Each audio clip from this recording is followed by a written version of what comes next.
Hello and welcome everybody to the second night of The Princess Bride. Riley, we're still going to introduce everybody here because we have more people on stream than we did last time. Different people, we're mixing it up, keeping it fresh. But thank you for joining us again for this wonderful endeavor, this wonderful table read. And thank you for helping us raise money for Trans Lifeline. We are well on our way to $5,500, which is absurd. It's insane to say. It feels ridiculous, and I'm so happy that we're doing it. So we have a lot of other good stretch goals that are like on the horizon in the way, and we're gonna fucking get there. I'll show it during the Be Right Back breaks, but we don't have time to fuck around with this right now. We have the theater to get to, so we're gonna do some introductions, and we're gonna start from the top. If you all go to that screenshot, we're gonna start from the top left and work down. Yeah, that means me. That means I start out. Hi, I'm Mac. I hail from Standing Stones. There's a couple of other Standing Stones people here too. And today I am unfortunately not going to be able to follow up quite as well on Zach's rendition of Inigo Montoya from yesterday, but I'm going to try my best. I believe. How many times utterly. am I going to drop the accent? We'll count. Next up is me, Riley Hopkins, pronouns he, they. I will be narrating, and joining is my lovely wife. Mandy. Yeah, hi. Who are you playing? Oh, I'm playing Buttercup, which I will also not do as well as yesterday, so that's for sure. And then under that, Jeff. Hello, my name is Jeff Stormer. My pronouns are he, his. You know me from podcasts and games, and in case you're wondering, yes, I do have an entire map for the Michael Morbius cinematic universe. And today I'm going to be playing the albino as well as Miracle Max. Oh. Then under that. That's me. Hi, everybody. I'm Shannon. I use she, her pronouns. You probably don't, but maybe know me from the room where it happened. Where right now I'm playing Cecily Buchanan. And today I'm going to be playing everybody's favorite man in black, Wesley. Nice. And we go to the top right from there. I'm still Danielle. I'm back. She, they, and I am continuing to play. I think I'm the only person who's still playing the same person. Yes. One constant. You are. One. I'm playing Count Rugen. Outstanding. Below there, you're understanding the pattern now. All right. Hi, I'm Jay. You may know me from Interstitial Season 3 and from the Marmoset Chronicles and from just doing various stuff across the Moonshot Network. I use he pronouns and they pronouns. And today I am taking on the roles of Fezzik and the King. And my cool flex is that I have no idea what voice I will be doing for either one. And I will decide at the time it is time for me to read my first lines. And south of that, we've got... Hi, it's me. My name is Max Newland. You don't know me from anything yet except yesterday's Princess Bride, but you will soon know me for a podcast that is debuting on the Moonshot Network. I use both he, him, and they, them pronouns interchangeably as you wish. And despite that, I am playing the characters of the Queen, Valerie, and someone named Yellen, who you probably don't know this character's name if you've seen the film, but he's in there, I promise you. Everyone gets a name in a script. I've been writing scripts for something, and all of my unnamed characters get the best names of. Gotta have names.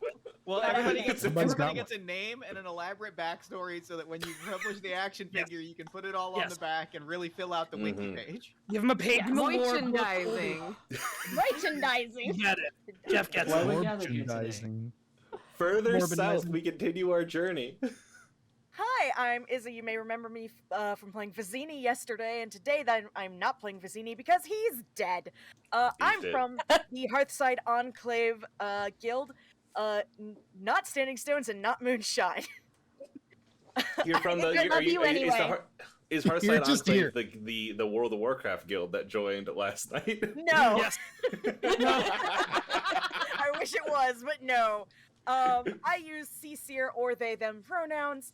And today I am playing the grandson and the ancient Boer. Top right from there. Yes, hello. My name is Zachary Frederickson. I use he, him pronouns. I'm a member of the Standing Stones podcast and stream guild. I have tagged out the role of Inigo Montoya to my friend Mac, and today I will be continuing the role of Prince Humperdinck, Prince of Florence. Outstanding. And then to the right, not last and not least, because there's still somebody after you. Okay. Hey, I'm Andrew. You may know me from Moonshot. I do the Argonauts podcast as well as the Podcast Minds and a bunch of streaming stuff. I use he, him pronouns. And today I'm going to be playing the grandfather and the impressive clergyman. Impressive. And finally, on the ones and twos, on the sounds that we're going to get today, pipe through a little bit cleaner. Kara? That's me. I'm Caro, and yeah, I'm not reading, but I am reading because we've got some sound effects that we'll be cueing at the right times when that's appropriate. So Yeah, theater. And with that in mind, it's time we begin the theater. I've put the theater tag on for us on Twitch. Is that real? It is real. All right. They thought everything. In that case, These Twitch people, they know what they're doing. If I can get a Moonshot person in the chat to make the tweet, I am scrolling down now to say, without a second thought or consideration of the dangers, she starts into the ravine.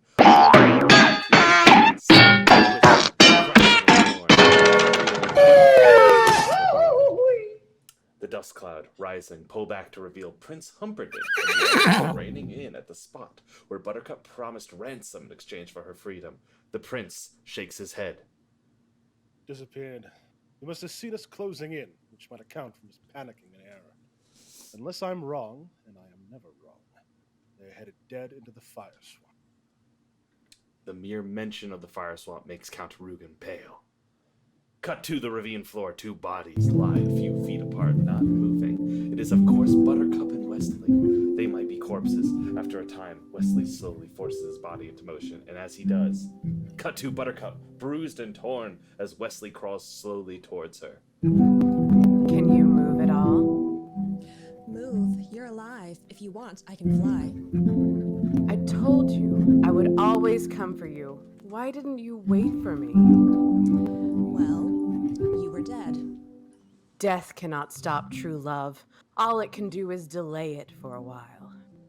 I will never doubt again. There will never be a need. And now they begin to kiss. It's a tender kiss, tender, loving, and gentle, and...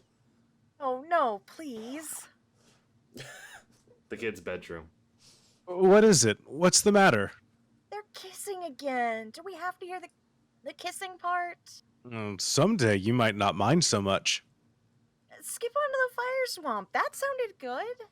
Oh, you're sick. I'll humor you. Okay, so now, where were we here? Yeah. Okay. Wesley and Buttercup raced along the ravine floor. Wesley and Buttercup racing along the ravine floor. Wesley glances up. And perched on top of the cliff, looking down at Wesley and Buttercup, are Humperdinck and his men. Ha! Your pig fiancé is too late. A few more steps and we'll be safe in the fire swamp. Cut to Buttercup, and Wesley has tried to say it with chevalier-like nonchalance, but she ain't buying. We'll never survive. Nonsense. You're only saying that because nobody ever has. As they race off, leaving Humperdinck and his men stranded, defeated, cut to the fire swamp. And it really doesn't look any worse than any moist, sulfurous, infernal horror you might run across. Great trees block the sun. We cut to Princess Buttercup and Wesley. Buttercup clearly panicked, and maybe Wesley is too, but he moves jauntily along, sword in hand. It's not bad. I'm not saying I'd like to build a summer home here, but the trees are actually quite lovely. The giant trees, thick and black-green, look ominous as hell, and they shield all but intermittent stripes of the sun. A giant spurt of flame leaps up, preceded by a slight popping sound. And this particular spurt of flame misses Wesley, but Buttercup is suddenly on fire. At least the lower half of her is, and cut to Wesley, instantly forcing Buttercup to sit, gathering her flaming hem in his hands, doing his best to suffocate the fire. This isn't all that easy, and it causes him a bit of grief, but he does his best to sound as jaunty as before. Well, now that was an adventure. He examines where the flames burst over her. Singed a bit, were you? You. He was, and he shakes his head no as he pulls her to his feet. The swamp floor, and there's another popping sound. Cut to Wesley grabbing Buttercup, pulling her aside to safety as another great spun of flame suddenly shoots up. Well, one thing I'll say, the fire swamp certainly does keep you on your toes. Buttercup is frozen with fear. He takes her hand and gently leads her forward as we cut to the two of them moving slowly through a particularly dangerous part of the fire swamp. It's later now, and the sun slants down at a slightly different angle. This will all soon be but a happy memory, because Robert's ship Revenge is anchored at the far end, and I, as you know, am Robert's.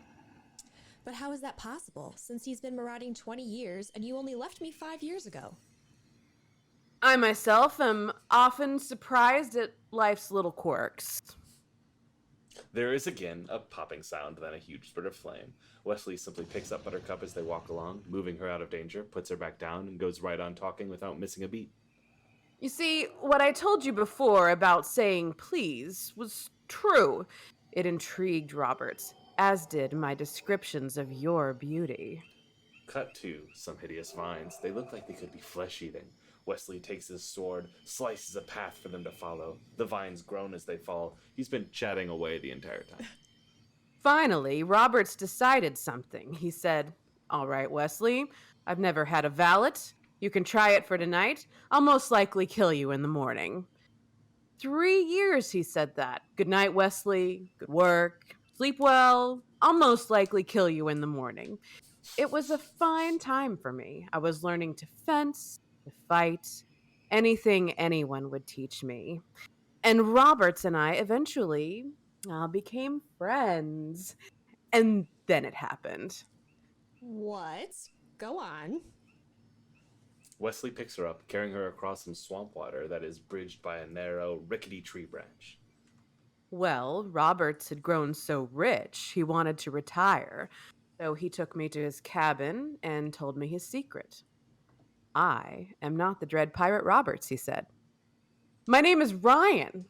I inherited this ship from the previous Dread Pirate Roberts, just as you will inherit it from me. The man I inherited it from was not the real Dread Pirate Roberts either. His name was Cumberbund. The real Roberts had been retired 15 years and was living like a king in Patagonia.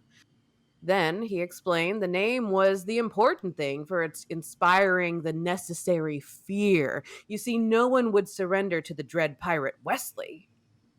The two of them have by now crossed the pond. So we sailed ashore, took on an entirely new crew, and he stayed aboard for a while as first mate, all the time calling me Roberts.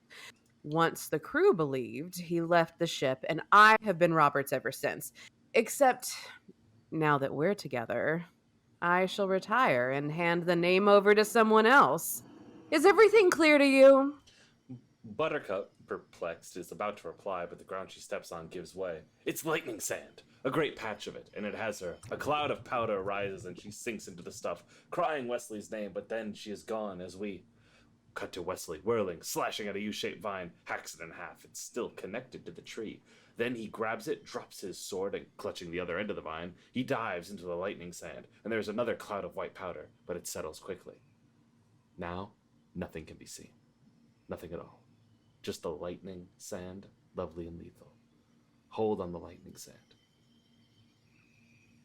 Then an odd panting sound is heard. The panting sound is suddenly very loud, and then a giant R-O-U-S? Rouse? Darts into view? The R-O-U-S, the rodent of unusual size, is probably no more than 80 pounds of bone and power. It sniffs around a bit as quickly as it has come, and it goes. Forgot about that. Cut to the lightning sand as Wesley lunges, long past the bursting point, explodes out. He has Buttercup across his shoulders as he pulls to the edge of the lightning pit. Using the vine, cut to Buttercup, her face is caked with white powder. It is in her eyes, her ears, hair, mouth. She's still probably beautiful, but you have to look awfully hard to see it. As Wesley continues to pull them to safety, we cut to the Rouse, high above them. It watches. And we cut to Buttercup, placed against a tree. Wesley is cleaning the lightning sand from her face. He hesitates, glances around, and the Rouse, on a much lower branch now, it stares down at Wesley. Wesley stares back up at the beast. Buttercup is oblivious. Her eyes flutter. He continues to work on her as... We'll never succeed. We may as well die here. No, no, no. We have already succeeded.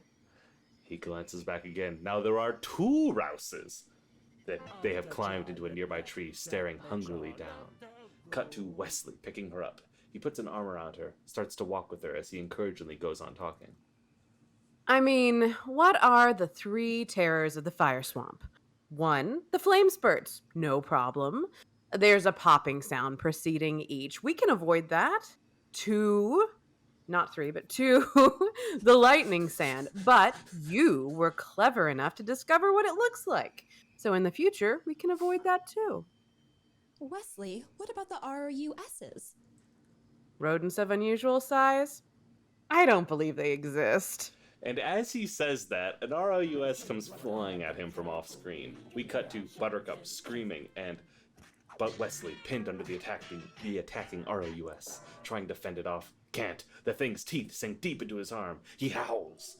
Wesley drives a fist into the beast's face, rolling it off. He reaches for his sword just a few feet away, with the ROUS is back atop him. It's a fierce battle, and just when we think Wesley can't possibly win, he flips the ugly rodent clear. Wesley scrambles for his sword. The ROUS stampedes on, changing its target, heading right for Buttercup, and she's scared to death, and... Wesley abandons his sword, reaching for the rodent, grabbing only a tail, wrestling with it. Buttercup grabs a small branch, using it as a club, beats the skull of the thing, and doing pretty well, but the beast manages to snag her hem with its razor teeth, and she's pulled to the ground and cut to Wesley, jumping on its back. The ROUS is all over him now, sinking needle teeth into Wesley's shoulder. Cut to Wesley, with death close at hand. As a popping sound starts, he tries one desperate move, rolls into the sound, cut to flame spurt shooting skyward, and cut to Wesley with the ROUS pinned under him. And as the beast bursts into flame, it lets go, and Wesley rolls safely free, grabbing his sword and exhaustively stabbing the ROUS, which is trying to put itself out. The ROUS collapses dead. Wesley stands motionless, exhausted. The danger has passed. Cut to Buttercup relieved. Cut to, dissolve to, the far edge of the swamp. Beyond, a beach. We did it. Now, was that so terrible? And from somewhere they summon strength, pick up their pace, and as they reach the edge of the fire swamp, cut to something we hadn't expected. Humperdinck on his horse, Rugen beside him. 3 warriors, armed and ready, are mounted in formation behind. Buttercup and Wesley are at the edge of the fire swamp, about to leave it. They stop. Buttercup looks beyond exhaustion. Wesley looks worse. Surrender! It's dusk. Behind Humperdinck are the waters of the bay. Cut to Wesley and Buttercup staring out at the others. You mean you wish to surrender to me? Very well. I accept. I give you full marks for bravery.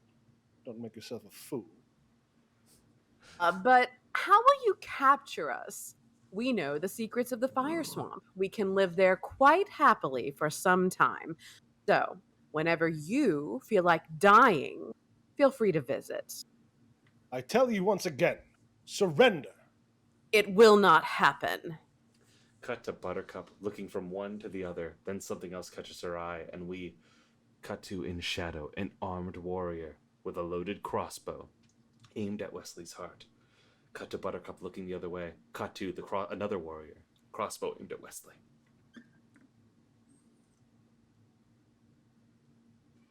Humperdinck? For the last time, surrender!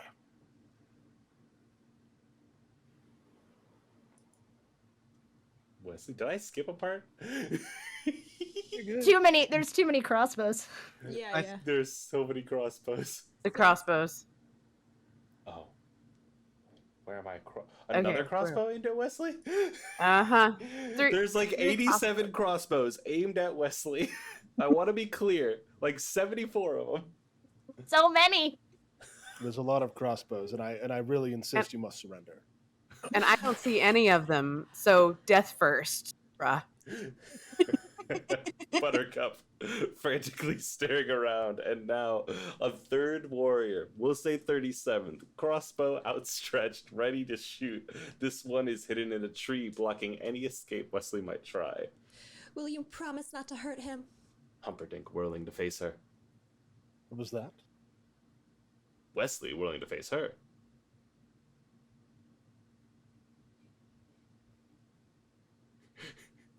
Shannon, I think you you're cutting muted? out. I cut. Yeah, you you seem to be are. cutting out. That? Oh shit!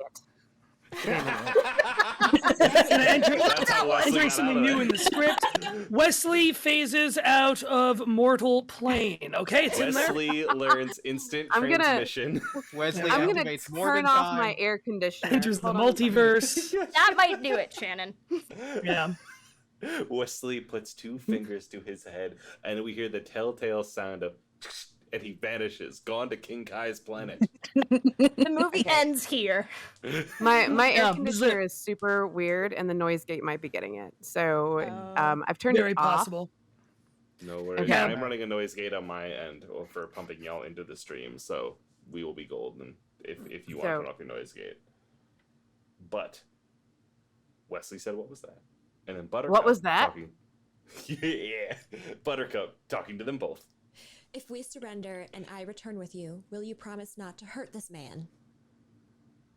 May I live 1,000 years and never hunt again. He is a sailor on the pirate ship Revenge. Promise to return him to his ship. I swear it will be done. Cut to Buttercup and Wesley, staring deep into each other's eyes. And cut to Humperdinck and Regan. Once we're out of sight, take him back to Florida and throw him in the pit of despair. I swear it will be done. Cut to Buttercup and Wesley. I thought you were dead once, and it almost destroyed me. I could not bear it if you died again. Not when I could save you. Wesley is dazed, silent. Buttercup tries to speak again, can't, and is swooped off her feet onto Humperdinck's horse, and off they go. Cut to Wesley, staring after her. Rugen watches as his warriors bring Wesley to him. The Count has a heavy sword, and he holds it in his hand. Come, sir. We must get you to your ship. We are men of action. Lies do not become us. Well spoken, sir. Wesley is looking at him. What is it? You have 6 fingers on your right hand. Someone was looking for you. Count Rugen clubs Wesley hard across the skull. Wesley starts to fall, and the screen goes black. We fade in on the pit of despair. Dark and chill, underground and windowless, lit by flickering torches, frightening. Wesley lies in the center of the cage, chained and helpless. Cut to something really frightening. Dead and pale, the albino enters the pit, carrying a tray of food and medicine. He puts it down. Where am I?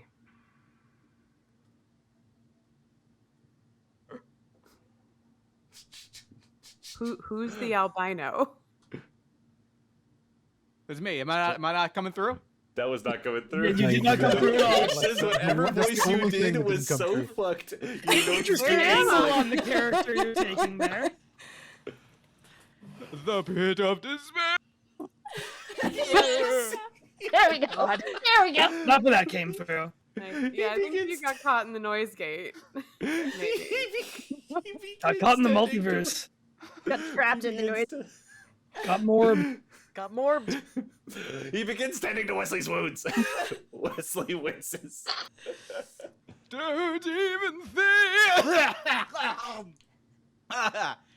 Don't even think about trying to escape. You know, the chains are far too thick. Don't even dream about being rescued either. The only way is secret, and only the prince, the count, and this guy know how to get in and out. Then I'm here till I die. Well, till they kill you, yeah. Then why bother curing me?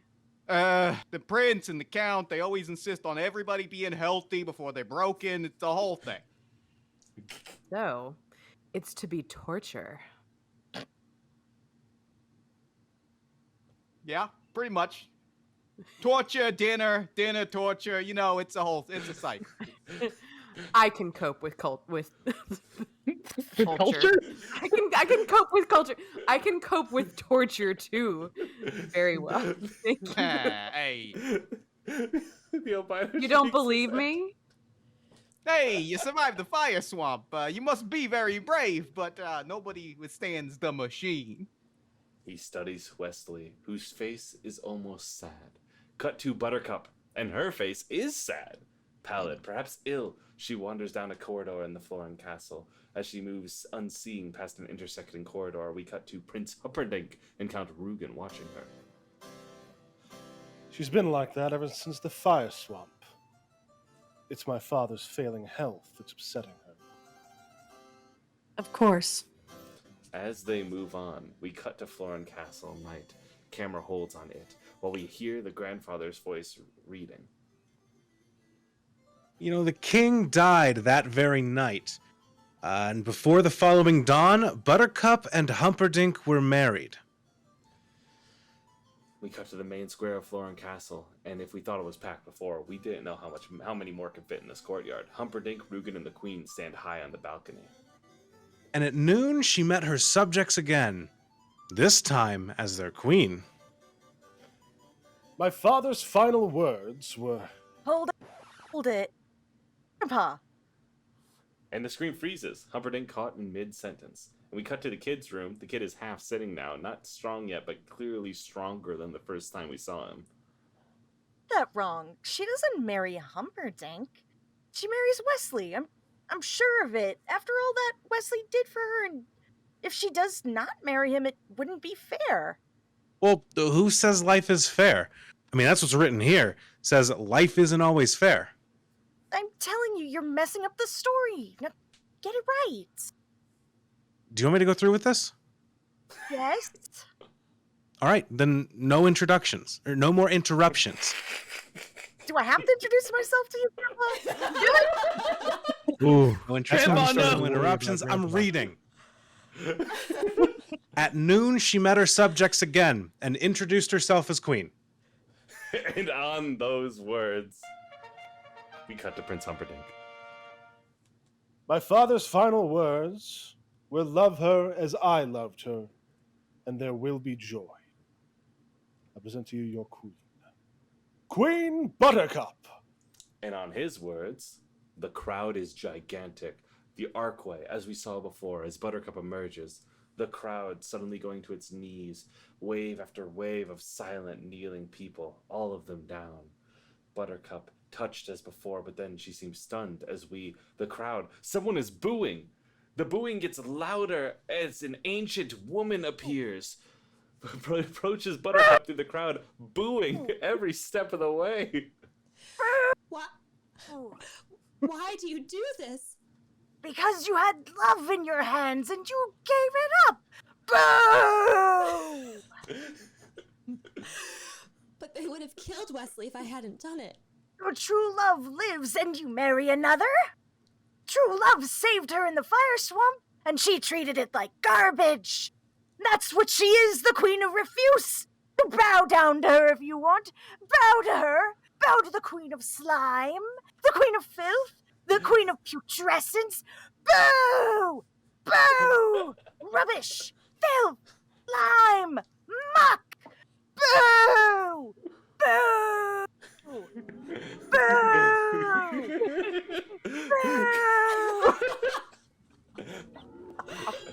L plus boo ratio plus. She advances on Buttercup now, who is more and more panicked. Close up, the ancient booer. Louder and louder and louder she shrieks a big word at Buttercup, reaching out her old hands towards Buttercup's throat. And Buttercup is as frightened now as Dorothy was when the witch went after her in The Wizard of Oz. And suddenly, Buttercup comes out of her nightmare, alone in her castle bedroom, as she frantically grabs a robe and starts to run. It was 10 days till the wedding. The king still lived, but Buttercup's nightmares were slowly getting worse. She'd never be that rotten Humperdinck. Yes, you're very smart. Shut up. Cinema sings. Cinema sings ding. It says here in the script that she marries Prince Humperdinck. Ding! Oh, why would Grandpa lie about that? Buttercup bursting into the prince's chambers, going Rugen stands nearby. It comes to this. I love Wesley. I always have. And now, I know I always will. If you tell me I must marry you in 10 days, please believe me, I will be dead by morning. Cut to Prince Humperdinck, just stunned. Finally, softly, he begins to speak. I could never cause you grief. Consider our wedding off. Rugen, you returned this Wesley to his ship? Yes. Then we will simply alert him. Beloved, are you certain he still wants you? After all, it was you who did the leaving in the fire swamp. Not to mention that pirates are not known to be men of their words. My Wesley will always come for me. I suggest a deal. You write 4 copies of a letter. I'll send my 4 fastest ships, one in each direction. The Dread Pirate Roberts is always close to Florida this time of year. We'll run up the white flag and deliver your message. If Wesley wants you, bless you both. If not, please consider me as an alternative to suicide. Oh, we agree? And she nods, cut to a very thick grove of trees. The trees are unusual in one respect. All of them are extraordinarily heavily knotted. Pulled back to reveal Humperdinck and Rugen walking into the grove of trees. Your princess is really a winning creature. A trifle simple, perhaps, but her appeal is undeniable. Oh, I know. The people are quite taken with her. It's odd, but when I hired Vizzini to have her murdered on her engagement day, I thought that was clever. But it's going to be so much more moving when I strangle her on our wedding night. Once Gilder is blamed, the nation will be truly outraged. They'll demand we go. They are deeper into the grove now. Rugen is searching around. Where is that secret knot? It's impossible to find. Ah. Are you coming down into the pit? Wesley's got his strength back, and I'm starting him on the machine tonight. Tyrone, you know how much I love watching you work. But I've got my country's 500th anniversary to plan, my wedding to arrange, my wife to murder, Gilda to frame for it. I'm swamped. Get some rest. If you haven't got your health, you haven't got anything. Quick hydration break. Rugen smiles and hurries down the stairs as the tree slides back perfectly into place. We cut to an enormous thing. We can't tell quite what it is or what it does, but somehow it is indeed unsettling. We pull back to reveal Count Rugen, dragging Wesley up alongside the thing. Levers and wheels and wires, you name it, it's there. Beautiful, isn't it? Hydration break, except almost everyone on screen has booze. Hey, shut the fuck up. Never. I have water too, I'll have you know. Maybe if somebody donated $56, I'd go get some water. That's just, Listen, me holding my own health hostage. You do this without alcohol. I dare Have you. water. The albino starts attaching suction cups to Wesley. And we'll plug one in there, plug one in there. Gotta put the A into the B. Is it the A into the B? Is it the I? No, it's Wow. A into A. I've told you A this a into million A. times. What? Would you like to come try it? Would you like to come plug it in? No, I This didn't is say what I no. pay you for. Oh my god. Yeah, well, you know what? My contract is coming up in a week, and you do not forget that. Wesley. It took me half a lifetime to invent this machine. I'm sure you've discovered my deep and abiding interest in pain. At present, I'm writing the definitive work on the subject, so I want you to be totally honest with me about how the machine makes you feel. Don't kink shame. A dime. Hey, Wesley's down to clown. Cut to numbers Safe ranging. word is wasabi. Cut to numbers ranging from a low of 1 to a high of 50. Rugen goes to it. Now, this being our first try, I'll use the lowest setting.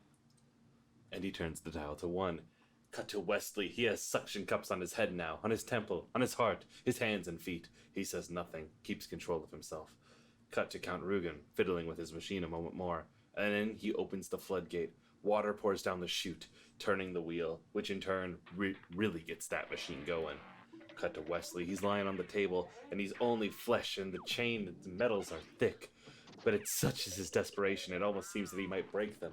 A terrible sound comes from his throat, and he's falling asleep, and he's calling a cab, and he's having a smoke. An incessant gasping. It keeps on coming as we finally... Cut to Count Rugen. He switches off the machine, picks up a large notebook and pen, sits in the chair. The noise in the machine subsides. Rugen opens the book to a blank page. As you know, the concept of the suction pump is centuries old. Well, really, that's all that this is. Except that instead of sucking water, I'm sucking life. I've just sucked 1 year of your life away.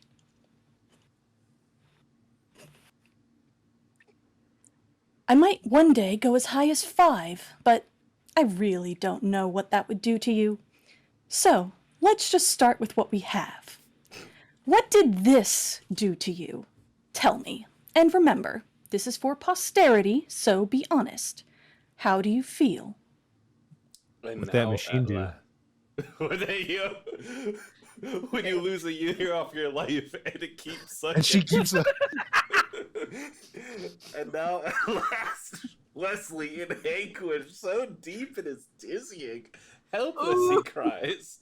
Count Rugen watches the tears and starts to write. I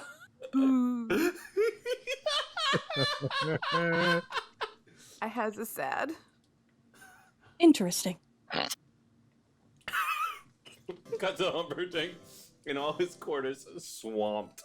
Piles of papers are strewn all over. And now, Yellen, a pale, shifty, quick-eyed man, appears in the doorway.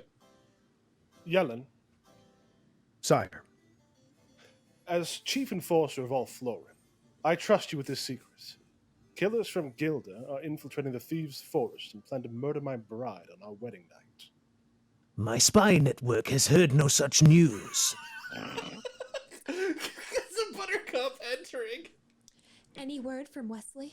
Cut to the prince and Yellen, turning to her in the doorway. Too soon, my angel. Patience. He will come for me. Of course. And she glides out. She will not be murdered. The day of the wedding, I want the Thieves' Forest emptied and every inhabitant arrested. Many of the thieves will resist. My regular enforcers will be inadequate. From a brute squad, then. I want the Thieves' Forest emptied before I wed. Won't be easy, sire. Try ruling the world sometime. Cut to the Thieves' Forest day. A lot of hollering is going on. The thieves are being rounded up by the Brute Squad. By the Nexus, a large group of large men. Yellen stands on a wagon in the midst of all the scuffling. The day of the wedding arrived. The Brute Squad had their hands full carrying out Humperdinck's orders. Brute Squad? Is everybody out?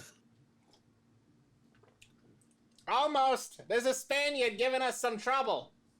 Well, you give him some trouble. Move. And his wagon starts, and as it does, did we have somebody cast as Assistant Brute? I didn't see it on the list. I don't think Thanks, so. Jeff. Yeah, I no. do not see assistant. They are Brute. not there. How do you become an assistant brute? Well, first I think It's- you have to be like an intern. You gotta work your and way then up. Yeah, it's the internships of the Dark Ages. First you're a brute assistant, and then you become assistant brute, and then you become a Really, director the Brute It's- Squad needs to unionize. Right. Is We that already like have middle police management unions. brute? Cut to Ingo Montoya, drunk as a skunk, sprawled in front of a hovel, a bottle of brandy in one hand, the six-fingered sword in the other. He looks dreadful, unshaven, puffy-eyed, gaunt, but the way he brandishes the great sword in front of him would give anyone cause for worry. I am waiting for you, Vicini.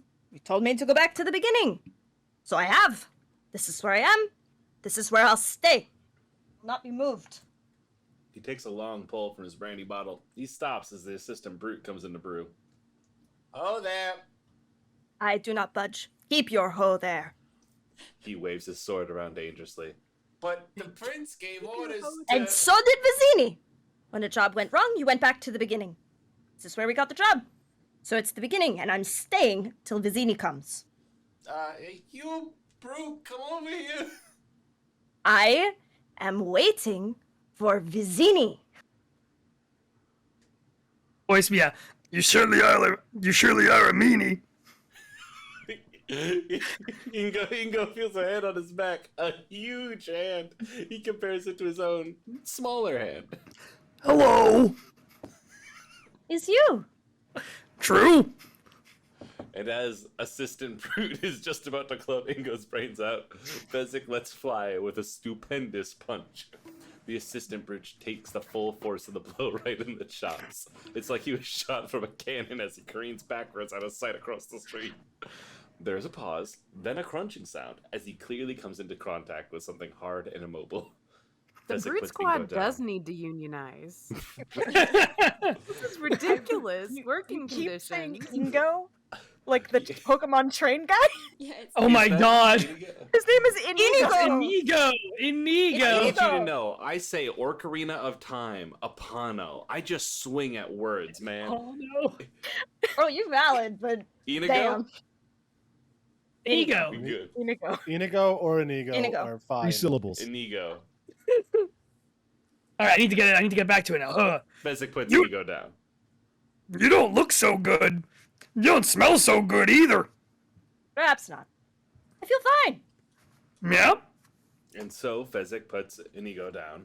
That's when Inigo faints, and as he does, we cut to the alehouse. Inigo sits slumped in a chair while Fezzik spoons him some stew. Fezzik and Inigo were reunited, and as Fezzik nursed his inebriated friend back to health, he told Ingo of Vizzini's death and the existence of Count Rugen, the six-fingered man. Considering Inigo's lifelong search, he handled the news surprisingly well. And he faints again into his stew. We get to 2 large bathtubs, one filled with steaming water, the other with water clearly of an icy nature. Without a word, Fezzik stuffs Inigo's head into the icy water. Then, after a reasonable amount of time, pulls him out and dunks him into the steaming stuff. And a short time after that, puts him back in the cold again, and then back in the hot. Fezzik took great care in reviving Inigo. It's enough. That's enough. Where is this Rugen so I may kill him? Prince in his castle, but the castle gate is guarded by 30 men. What could you handle? I don't think more than 10. That leaves 20 for me. At my best, I can never defeat that many. I need Vizzini to plan. I have no gift for strategy. But Vizzini is dead. Cut to the 2 of them, silent and bereft. Then a wild look hits Inigo. No. No, not Vizzini. I need the man in black. What? Look, he bested you with strength, your greatness. He bested me with steel. He must have outthought Vizzini, and a man who can do that can plan my castle's onslaught any day. Let's go. Where? Find the man in black, obviously. But you don't know where he is. Oh, don't bother me with trifles. For 20 years at last, my father's soul will be at peace. Cut to close up. Inigo. There will be blood tonight. Parentheses, big. Cut to. I thought he is possessed by demons was important. Cut to Prince Humperdinck's chambers, strewn with maps, etc. Yellen enters and kneels. Rise and report. The thieves' forest is emptied. 30 men guard the castle gate. Double it. My princess must be safe. The gate has but one key, and I carry that. He shows the key, dangling from a chain around his neck, and just at that moment, Buttercup enters. I'll sit to nothing. Tonight, Harry.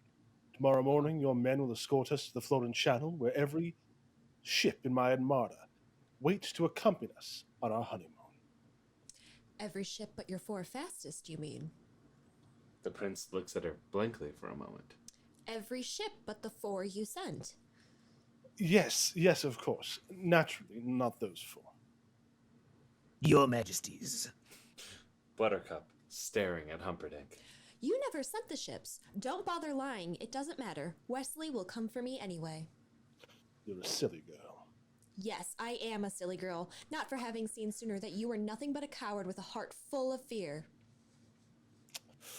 I would not say such things if I were you. Why not? You can't hurt me. Wesley and I are joined by the bonds of love, and you cannot track that, not with 1,000 bloodhounds.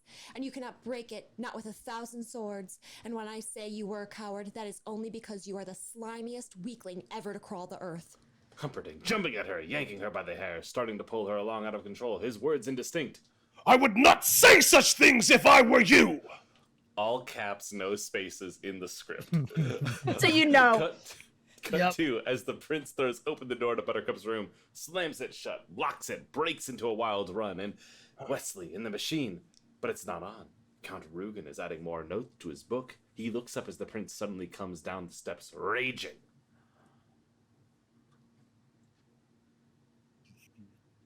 Where is that? There I am. You truly love each other, and so you might have been truly happy. Not one couple in a century has that chance, no matter what the storybooks say. And so I think no man in a century will suffer as greatly as you will suffer. And with that, he whirls, turns on the machine, grabs the lever, and cut to Count Rugen calling out. Not to 50! But it's too late. He's gone to 50. We see him shoving the lever all the way up, and there has never been such pain as on Wesley's face. The pain grows, and with it now something else has started. The death scream, all capitals. As the death scream starts to rise, we cut to outside the pit. The sound moves along, louder and louder, and we cut to Yellen and his 60 brutes. And they bear it. With a few of the brutes turn to each other in fear, and as the scream builds, we cut to Buttercup in her room, and she hears the sound. Doesn't know what it is, but her arms involuntarily go around her body to try to control the trembling, and the scream still builds, and cut to establishing shot across the river. There are many people. It is the day of the country's 500th anniversary, but all the people stop as the sound hits them. A few children pale, bolt towards their parents, and cut to Inigo and Fezzik trying to make their way through the jammed marketplace, which suddenly quiets as the fading sound comes through. Fezzik, listen, do you hear? That is the sound of ultimate suffering. My heart made that sound when Rugen slaughtered my father. The man in black makes it now. Man in black? His true love is marrying another tonight, so what? Who else is cause for ultimate suffering? Capital U, capital S. Excuse me. It's too crowded. Pardon me, it's important. No one is moving. The sound is fading faster. Fezzik, please? Everybody move! The crowd is blasted back by a key wave, and he and Inigo start to track the fading sound. Thank you. A grove of trees near the pit of despair. The albino appears wheeling a barrel. Inigo's sword pushes at his chest. Where is the man in black? The albino shakes his head, says nothing. You get there from this grove, yes? Silence. I don't squeal. Fezzik, You will? jog his memory. Okay! Fezzik crunches the albino on the top of the head as if he had a hammer and was driving it in a nail. The albino drops without a sound. Oh, I'm sorry, Inigo. Excuse me, I can't get the name right either. You see what I mean? I didn't mean to jog him so hard. Inigo? It's okay. It's okay. He'll just have to miss dinner. All right, that's fine. Word, fam. He kneels, the sword held tightly between his hands. Eyes closed, he faces the groves of trees and starts to talk, his voice low and strange. Wait, I can't read the line if my eyes are closed. Gets him every time. That's what. But have you tried? You fell for one of the classic blunders. That's my line. Hey. Put the "you died" back on top. Father, I have failed you for 20 years. Now our misery can end. Somewhere close by is a man who can help us. I cannot find him alone. I need you. I need you to guide my sword. Please. And now he rises, eyes still closed, Guide my sword. Cut to the grove of trees as Inigo, eyes shut tight, walks forward, the great sword held in his hands. Fezzik, frightened, follows close behind. Cut to the secret knot that reveals the staircase. Cut to Inigo, walking blindly through the grove of trees. He moves to the secret knot, hesitates, then moves past it. Then Inigo stops. For a long moment he stands frozen. Suddenly he whirls, eyes still closed, and the sword strikes home dead center into a knot. And nothing. He has failed. In utter despair, he collapses against the tree, against the knot in the tree, against the knot in the tree. It slides away, revealing the staircase. Fezzik and Inigo look at each other and then start down. That was easy. Cut to Wesley, dead by the machine. Fezzik leans over him, listening for a heartbeat. Then he looks at Inigo and shakes his head. He's dead. Inigo is in despair. For a moment, he just sags. It is just not fair. They cut to the kid's room. He's terribly excited and looks stronger than we've seen him. Wait, what did Fezzik mean he's dead? I mean, he didn't mean dead. And Grandpa says nothing, just sits there. Wesley's only faking, right? Do you want me to read this or not? The kid, close up. Kid. Who gets Humperdinck? I don't understand. Who kills Prince Humperdinck at the end? Somebody's got to do it. Is it Inigo? Who? Nobody. Nobody kills him. He lives. You mean he wins? Jesus, Grandpa! What did you read me this thing for? And he desperately fights for control. You know, you've been very sick, and you're taking the story very seriously. I think we better stop now. He closes the book and he starts to get up. No, okay, I'm okay. Just sit down, all right? Okay. I desperately want this kid to be like, "Fuck you, Grandpa. What is this story?" You're reading me some sad shit. Or shit. You're not the boss of this story, old man. What are you, S. Morgenstern? All right. Let's see. Where were we? Oh, yes. Okay. In the pit of despair. Inigo, in despair. We're back in the pit. The same shot as before. For a moment, he just sags. We Montoyas. This story is cringe, Grandpa. It kinda is. Well, we Montoyas have never taken defeat easily. Come along, Fezzik. Bring the body. Hold on. Sorry, I've had a frog in my throat all day. The body? I couldn't do that voice anymore. I have a little. I just hope it's enough to buy a miracle, that's all. And Fezzik takes the corpse and follows Inigo up the stairs. We cut to a hovel, dusk. Inigo, Fezzik, Wesley approach the door. They knock. From inside the hovel, we hear a little man's voice. If Mel Brooks' year-old man was really old, he'd resemble this guy. Go away. Inigo pounds again. What? Are you the Miracle Max who worked for the king all those years? The king's stinking son fired me. And thank you so much for bringing up a really painful subject. And while you're at it, why don't you give me a nice paper cut and pour lemon juice on it? We're closed. He shuts the window. They rap on the door. You beat it or I'll call the brute squad. I'm on the brute squad. You are the brute squad. Yes. We need a I was miracle. being modest. Look, I'm That's retired. it's being modest. Look, I'm retired, and besides, why would you want someone the king's thinking son fired? I might kill whoever you wanted me to miracle. Well, he's already dead. He is. All right, yeah, I'll give him a look. Bring him in. He unlocks the door and lets him in. We cut to Inigo and Fezzik. Hurrying inside, Fezzik carries Wesley, who is just starting to stiffen up a little bit. He lays Wesley down across the bench by the fireplace, picks up Wesley's arm, and it lets it drop limp. Oh, that's it? I've seen way worse, honestly. He studies Wesley for a moment, checking here, checking there. Sir? Yeah? We're really in a terrible rush. Listen, Brandon, Inigo, what's your name? Don't rush me. You rush a miracle Never man, said my you name. get bad miracles. You got money? 65.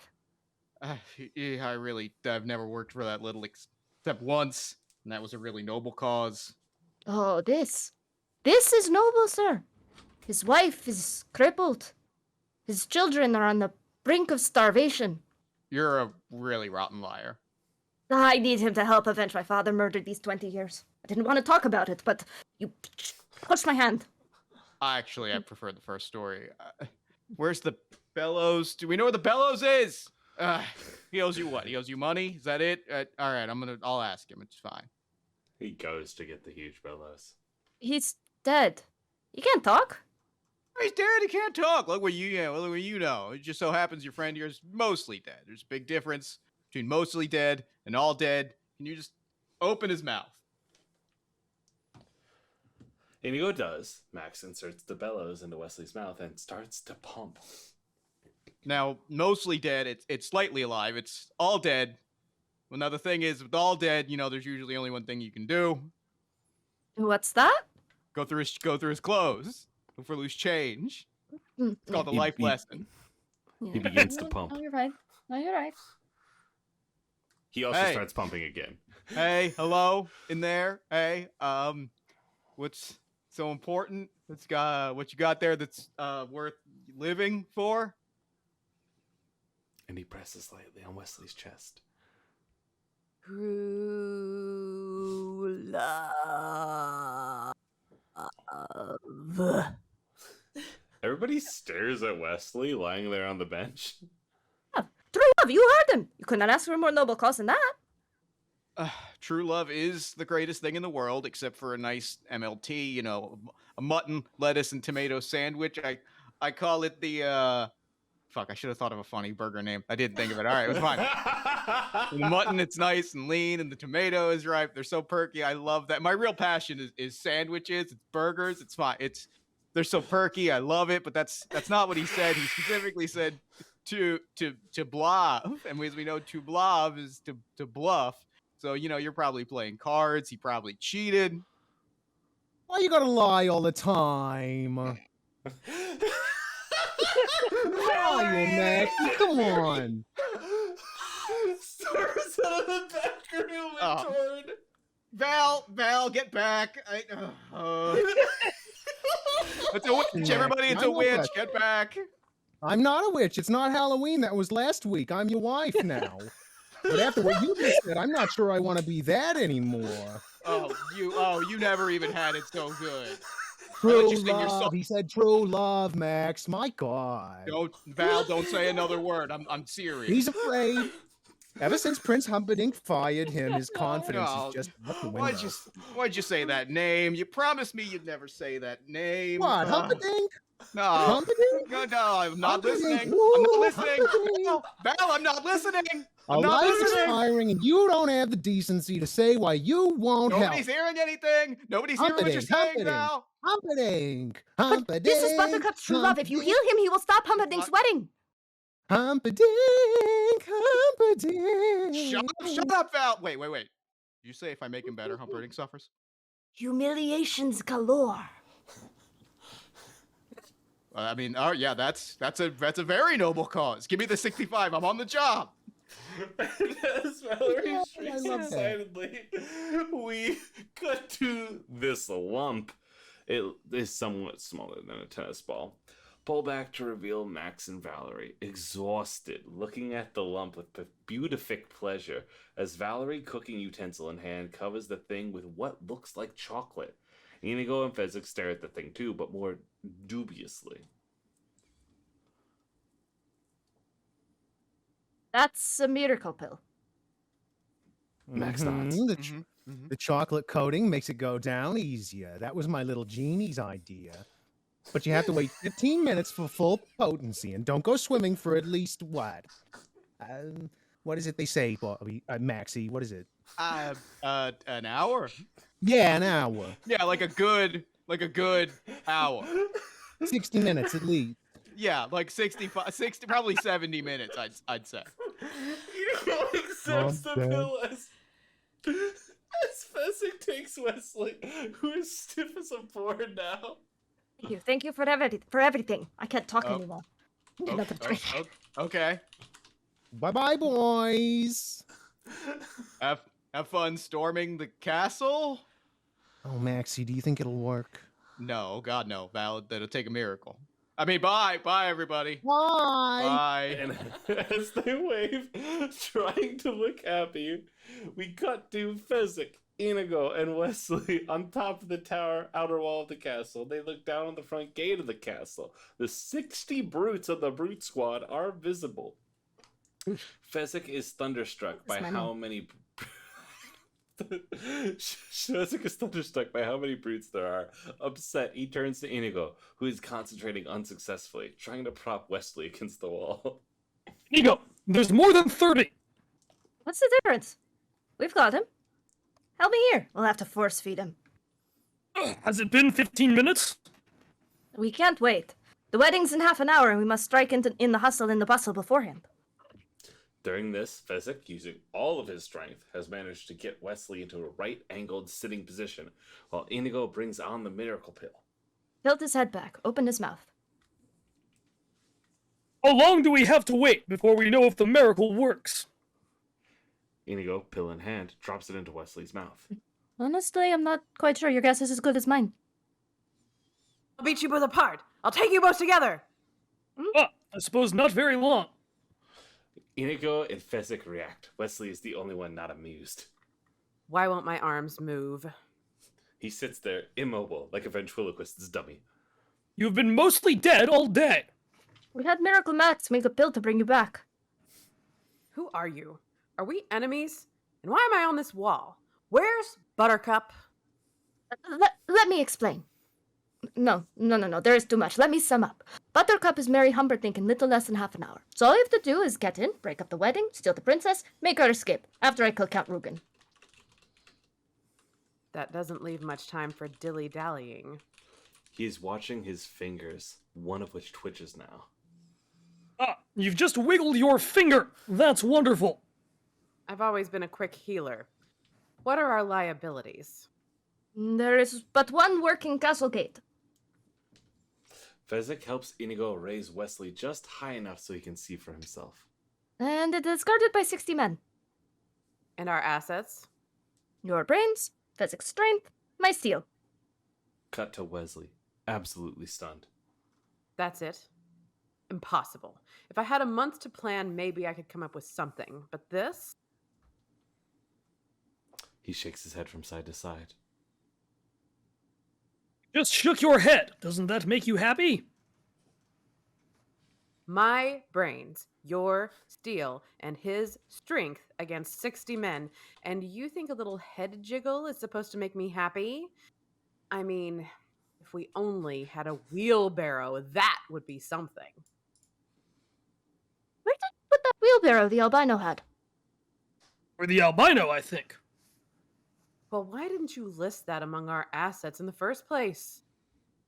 What I wouldn't give for a Holocaust cloak. There we cannot help you. Will this do? Get that. At Miracle Max's. It fits so nice, and I couldn't... he said I could keep it. We cut back to Miracle Max's. That cape looks really, really nice. Thank you. I feel quite dapper in it if I do say so myself. And I do. Val, come look at him in the cape. Oh, you might want to get that steamed before you put it on. I saw Tina wearing it earlier. Oh, yeah, you probably get that steam clean. Duly noted. I will at the next opportunity. Thank you. We cut back to the real time. All right. Come on, help me up.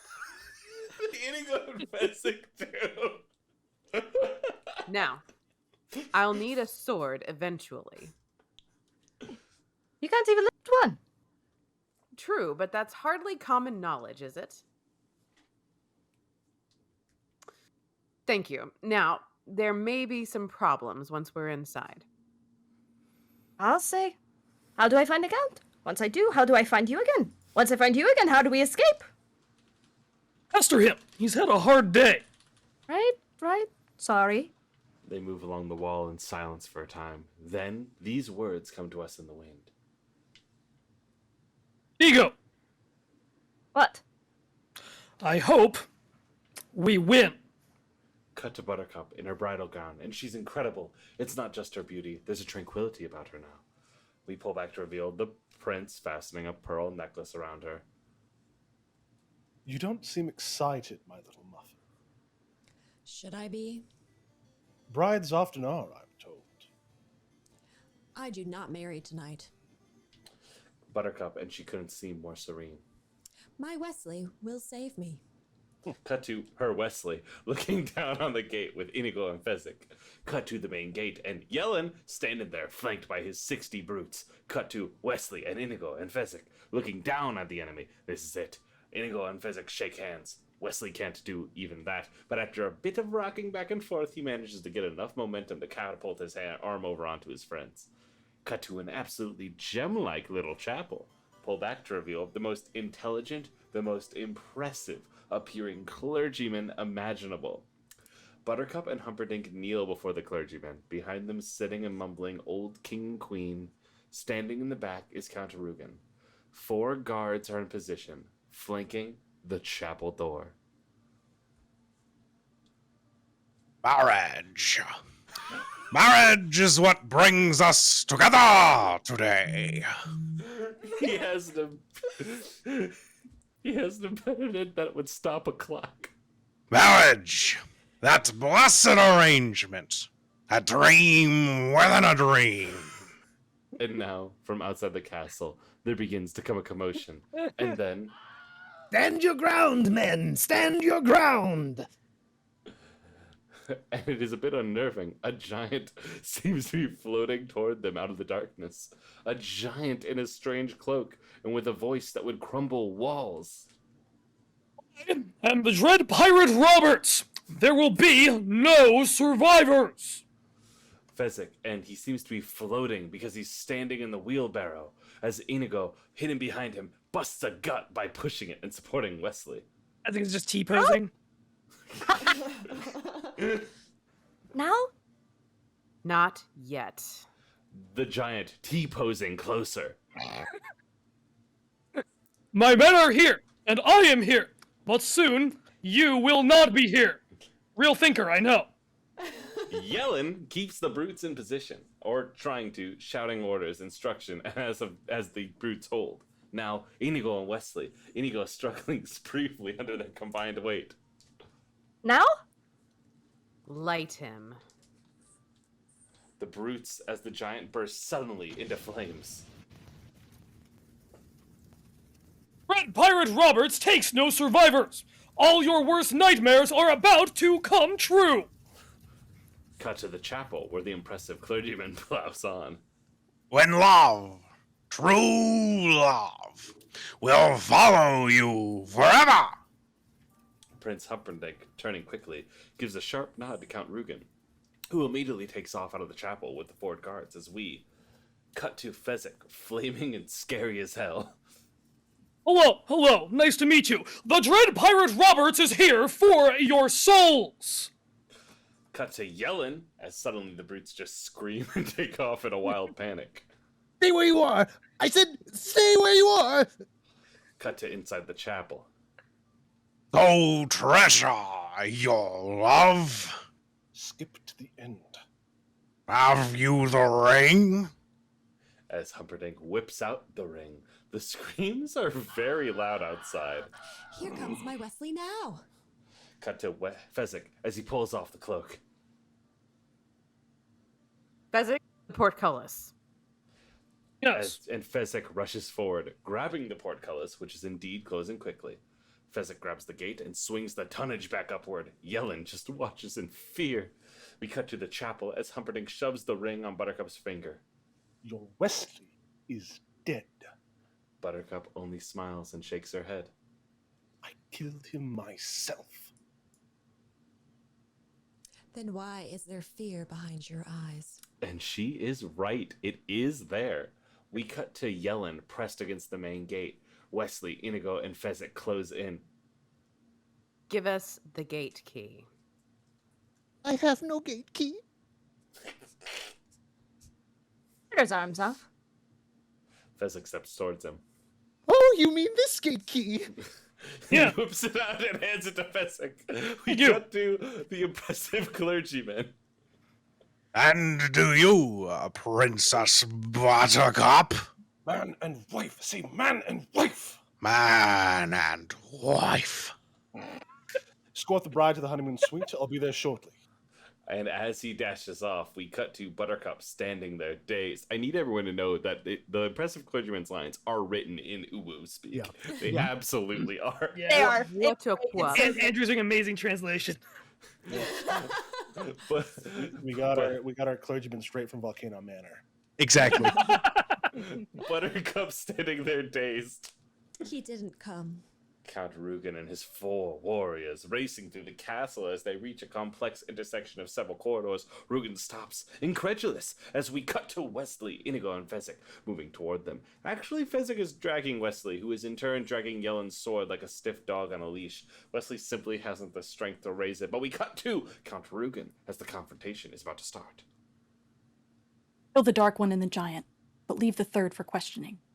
And as his warriors attack, Inigo goes wild. And maybe the warriors are good. Maybe they're even better than that. But they never even get a chance to show it. Because this is something now. This is Inigo gone mad, and the 6-fingered sword has never flashed faster. And the 4th warrior is dead before the first one has even hit the floor. There's a pause. And then... Oh. My name is Inigo Montoya. You killed my father. Prepare to die. For a moment, he just stands there, sword in hand. And then Count Rugen does the most unexpected thing. He turns and runs the hell away. We cut to Inigo, momentarily surprised, then taking off after him, leaving Wesley and Fezzik to exchange curious looks, and Rugen running through a half-open, heavy wooden door, shutting it and locking it just as Inigo throws himself against it. He tries again. No kind of chance. Nick! I need you!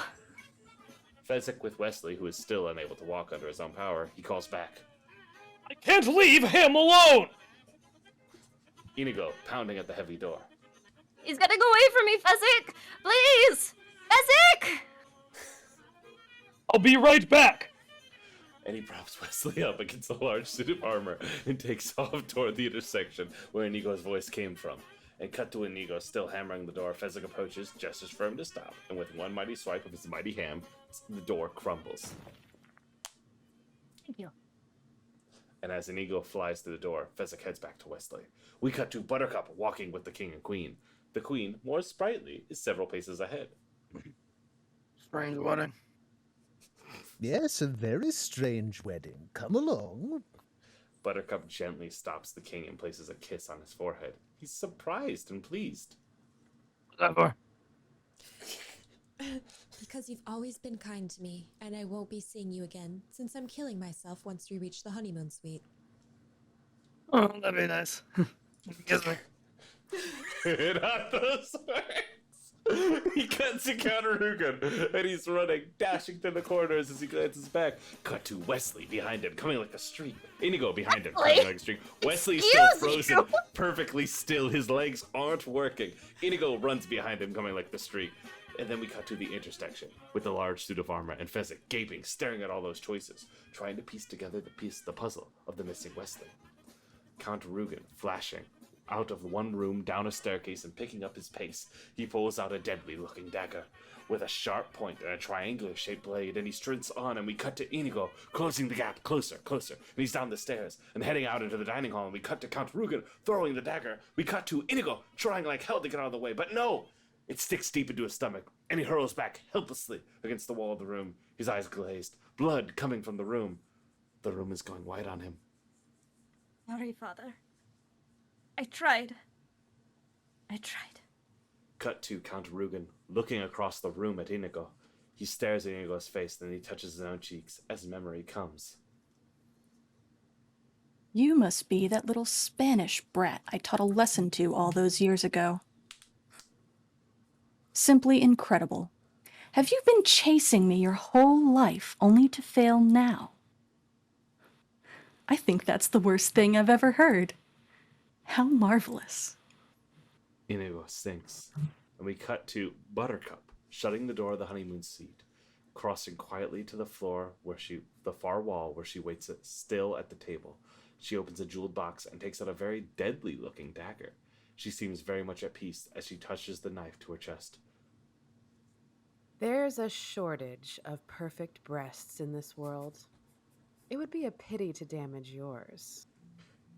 And Buttercup whirls as we cut to Buster Wesley. Cup. Buster Cup. Buster Cup. Whirl. Wesley, lying Y'all remember on the hitting bed. the arcade and playing a good round of Bust a Cup? Wesley, lying on the bed, Yellen's sword is beside him. His voice sounds just fine, but he does not move. Buttercup leaps to the bed, covering him with kisses. Wesley is helpless. Oh, Wesley, darling. Wesley, why don't you hold me? Gently. At a time like this, that's all you can say? Gently? Gently! And she lets go, thumping his head against the headboard, and cut to Count Rugen, looking very much surprised. Good heavens. Are you still trying to win? Pull back to reveal Inigo, struggling feebly, pulling the dagger from his stomach, holding the Kids, wound with his don't do that, by the way. The knife is keeping the blood No, yeah, inside the wound. It's keeping. If you find yourself trying to avenge your father against a lifelong enemy, you keep the knife in there, okay? Keep the knife in the wound. Okay, back to the Mhm. This is rookie behavior. Double tap. Inigo That's the mage in my head. Rugen is pushing off from the table, sword in hand, moving in to kill Inigo. You've got an overdeveloped sense of vengeance. It's going to get you into trouble someday. Inigo watches the Count approach, and the Count flicks his sword at Inigo's heart. There's not much Inigo can do, just to kind of vaguely parry the thrust with the six-fingered sword, and Count Rugen's blade sinks deeply into Inigo's left shoulder. Inigo doesn't seem to feel it. His other agonies are so much worse. We cut to the Count, stepping back, going for the heart again. Cut to Inigo, and as this blow comes, he's trying to use the wall for support, and forcing himself to his feet, and it's not a roaring success of an attempt, but he does at least make some progress. And again, he manages to parry the thrust, and this time Rugen's sword runs through his right arm. Again, Inigo doesn't seem to mind, doesn't even feel it.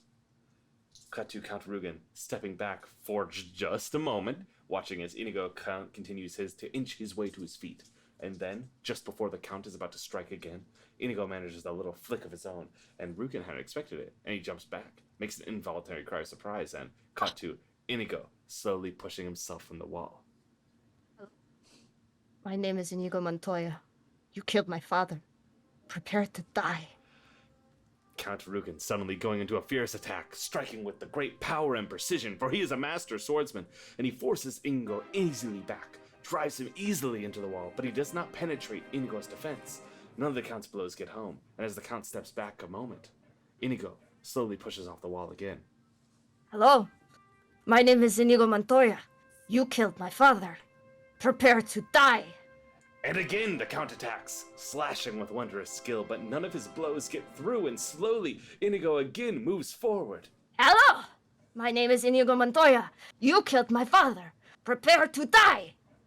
Stop saying that. Count Rugen retreats more quickly around the table. Inigo drives for the Count's left shoulder now, thrusts home where the Count had gotten him. Then another move at his blade enters the Count's right shoulder, the same spot Inigo was wounded. Oh, my name is Inigo Montoya. You killed my father. Prepare to die. No. Offer me money. And now the six-fingered sword strikes, and there's a slash of bleeding along the Rugen's right cheek. Yes. Hour 2. Promise me that. The great sword flashes again, and now there's a parallel slash bleeding on Rugen's other cheek. All that I have and more, please. Offer me everything I ask for. Anything you want. I want my father back, you son of a bitch. And on that, Inigo, and almost too fast for the eye to follow, the sword strikes one final time, and Count Rugen crying out in fear and panic as the sword hits home, dead center, and Inigo and Rugen, the sword clear through the Count. They are almost frozen like that for a moment. Then Inigo withdraws his sword, and as the Count pitches down, we cut to Rugen, lying dead. His skin is ashen, and the blood still pours from the parallel cuts on his cheek, and his eyes are bulging wide, full of fear. Inigo stares at Rugen, and now Inigo does something we have never seen him do. He smiles. Hold for just a moment on Inigo smiling, and then, Cut to inside the honeymoon suite. Wesley lies as before. Not a muscle has moved. His head still on the headboard, Yellen's sword still at his side. Buttercup is alongside the bed. Her eyes never leave his face. Oh, Wesley, will you ever forgive me? What hideous sin have you committed lately? I got married. I didn't want to. It all happened so fast. It never happened. What? It never happened. But it did. I was there. This old man said, man and wife. Did you say I do? Well, no, we sort of skipped that part. Then you're not married. If you didn't say it, you didn't do it. Wouldn't you agree, Your Highness? Cut to Humperdinck, entering the room, staring at them. He pulls out his sword. A technicality that will soon be remedied. But first things first. To the death. No. To the pain. I don't think I'm quite familiar with the phrase. I'll explain, and I'll use small words so that you'll be sure to understand, you warthog-faced buffoon. That may be the first time in my life a man has dared insult. Wesley lying there comfortably, his words quiet at first. It won't be the last. To the pain means the first thing you'll lose will be your feet below the ankles, then your hands at the wrists, and next your nose. And then my tongue, I suppose. I killed you too quickly the last time. A mistake I don't mean to duplicate tonight. I wasn't finished. The next thing you'll lose will be your left eye, followed by your right. And then my ears, I understand. Let's get on with it. Wrong. Your ears you'll keep, and I'll tell you why. And now he stops. The look in Humperdinck's eyes at the wedding, that look of fear, it's starting to return. So that every shriek of every child at seeing your hideousness will be yours to cherish. Every babe that weeps at your approach, every woman who cries out, "Dear God, what is that thing?" will echo in your perfect ears. That is what to the pain means. It means I leave you in anguish, wallowing in freakish misery forever. Humperdinck doing his best to hide the fear that keeps building inside of him. I think you're bluffing. Wesley lying there staring at him. It's possible, pig. I might be bluffing. It's conceivable, you miserable, vomitous mass, that I'm only lying here because I lack the strength to stand. Then again, perhaps I have the strength after all. And now, slowly, Wesley begins to move. His body turns, his feet go to the floor, he starts to stand. Cut to Humperdinck, eyes staring wide. Cut to Wesley, and now he is standing, sword in a fighting position. Drop your sword. And he's so panicked, he doesn't know whether to pee or wind his watch. He throws his sword to the floor. In the script! In the script. The script is so fucking It's in the funny. script. Do I pee? Oh, jeez. I love a shooting script. Is what I want to know. Did you pee or wind your watch? Which one happened? Oh. Zach, you got to He's in tell the us which chat. one you did. I don't own a watch. So you peed. The admittance that's not an admittance. God bless. Okay. Well, since you're standing in a puddle, you should probably have a seat. Wesley speaking to Bubbercup as Bubbercup, Bubbercup, bust your cup, Speaking and to Bubbercup and Humperdinck says, They all go to Bubba Gump Shrimp. Have a lovely meal. Y'all go to the arcade playing Bubble Bobble?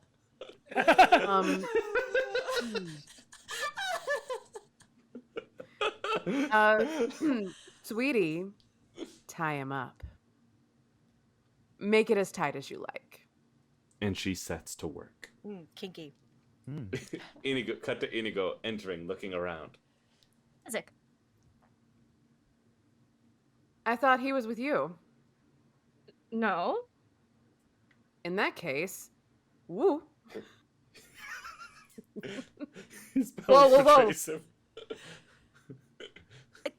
Help him. Why does Wesley need helping? Well, because he has no strength. Cut to Humperdinck, and now he starts wrestling with his bonds. I knew it. I knew you were bluffing. I knew he was bluffing. Shall I dispatch him for you? Thank you, but no. Whatever happens to us, I want him to live a long life alone with his cowardice. Inigo, where are you? They look at each other, then move to the balcony and cut to Fezzik leading 4 great white horses. He glances up, sees them on the balcony. Ah, there you are. Inigo, I saw the prince's stables, and there they were. 4 white horses. 1, 2, 3, and 4. And I thought, well, there are 4 of us. 1, 2, 3, and 4. You get the idea. If we were to find the lad, hello lad, so I took them with me in case we ever bumped into each other. And I guess we just did. Inigo and Wesley looking down at Fezzik. It's so bad and I completely caught me off guard. That's okay, I have that effect on people. Fezzik, you did something right. Thank you. Don't worry. I won't let it get to my head. And he holds out his great arms. We cut to something unexpected and very lovely. Buttercup floating through the air. What's happening, of course, is that she's jumping from the balcony so Fezzik can catch her, but her fall is in slow motion, so you might think she is flying. Wesley and Inigo watching as Fezzik catches Buttercup. You know, it's very strange. Been in the revenge business so long. Now that it's over, I don't know what to do with the rest of my life. Have you ever considered piracy? You'd make a wonderful Dread Private Roberts. And now from that, the 4 glorious white horses with their 4 riders triumphantly racing through the night. We cut to Wesley and Buttercup, and at last their trials are done. They stop. They rode to freedom, and as dawn arose, Wesley and Buttercup knew they were safe. A wave of love swept over them, and as they reached for each other... And as Buttercup and Wesley begin their ultimate kiss, we cut to the kid's bedroom, and the grandpa stops reading. What? No, it's kissing again. You don't want to hear it. Much anymore. Keep going. He gestures for his grandfather to read. Okay. Cut to Wesley and Buttercup, locked in a deep, pure, and passionate kiss. Since the invention of the kiss, there have been 5 kisses that were rated the most passionate, the most pure. This one left them all behind. The end. We cut to the kids' room. The grandfather snaps the book closed. Now, I think you ought to go to sleep. Okay. Okay. All right. Well, so long. Grandpa? The old man stops and turns. Maybe you could come over and read it again tomorrow? As you wish. And his smile is enough as the grandfather steps out the door, tipping his hat. Final fade out. The end. Thank you so much for this production of The Princess Bride. We have had the pleasure to do with Standing Stones. Woo! Always a joy. Incredible. Always a joy. It was a roller fucking rule. God damn. Standing Stones, everyone in it, thank you so much for joining us for that. That was incredible. Absolutely. And Hey, if anytime. anyone wants to donate $6 right now, we'll hit $5,500. Do it. Holy shit, we are that high? Yeah, if you liked it, just donate $6. Right? Everyone that liked it. Everyone that liked it, donate $6 individual dollars. Yeah. Donate $6 whole for me, the one person here who is not part of Moonshot Network or Standing Stones. That's true. Do it for Izzy. 2 of us. Do it for Izzy. Izzy. All right. Does someone else have something to say? Because otherwise I'm going to cut it so we can get Mugen half hour ready to rumble. Let's get Mugen in. Let's get this Mugen fried in. bread. Let's I get just wanna Muged. share one tiny piece of trivia about Yes. The Princess Bride. And the reason why Fezzik in the Prince's Stables finds 4 horses in the end of the movie is it's a thing from the book that didn't get ported over. But in the book, Prince Humperdinck rides 4 horses at the same time everywhere he goes. But how? Incredible. For some reason. Van I haven't read Damme the book in style, I so assume. long. This is the ideal male body. 4 horses. Also, in the book, Humperdinck wrestles gorillas to keep in shape. Oh my goodness. Damn, Here we I'm go. too. 5,500. Fucking too. Go. Holy I'm shit! gutted. Really? Hell yeah. Yep. Oh, There we thank you are. all so much. Fuck yeah. Thank you all Thank so you. much. Oh That's my it. That's the God. stuff right there, man. Y'all are Yeah. incredible. The next stretch goal is, I believe, 6,500, which is, and sorry for surprising everyone with this, we have committed to finding a way to do a Mamma Mia table read, full with music. Oh my god. That's Here we go again. 6,500. I would love to do Mamma Mia table read this way with my the God. music. So The please singing. consider finding Yes. it in your hearts to raise another thou. But until then, I'm cutting to be right back. Y'all have been wonderful. Stay tuned. It's still all bangers all night, baby. Bangers Thank all you night, again. baby. We cut away. That was so